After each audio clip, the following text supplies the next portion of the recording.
તો તમારો ફર્નિચરનો બિઝનેસ પણ ફક્ત એક દુકાન બનીને રહી ગયો છે કે તમે એને બ્રાન્ડ બનાવવા માંગો છો? તો હું Lekha Ghiwala, business trainer and founder of PG click business networking platform, તમારી સાથે 5 ટિપ્સ શેર કરીશ કે જેનાથી તમે તમારા ફર્નિચરના બિઝનેસને એક બ્રાન્ડની ઓળખ આપી શકો છો.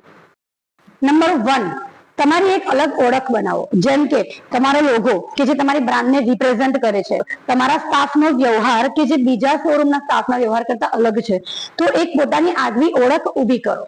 નંબર 2, તમારી એક ખાસ સ્પેશિયાલિટી નક્કી કરો. કારણ કે એક કસ્ટમરના માઇન્ડમાં એક ઇમેજ ક્રિએટ થાય છે કે આ વસ્તુ માટે તો આ જ જોઈએ. તો જે દિવસે તમે આ વિશેષતા નક્કી કરશો ત્યાંથી બ્રાન્ડ બનવાની શરૂઆત થાય છે.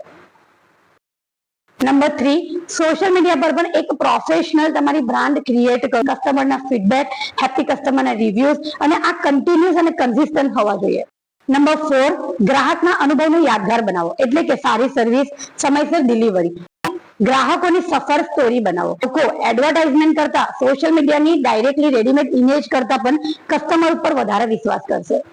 તો આ વિડીયો જો તમે ફર્નિચરના બિઝનેસમાં છો તો લાઈક એન્ડ શેર કરજો અને એડવર્ટાઇઝિંગ, નેટવર્કિંગ, બિઝનેસ મેન્ટરિંગ મેળવવા માટે પીજી ક્લિક જોઈન કરો.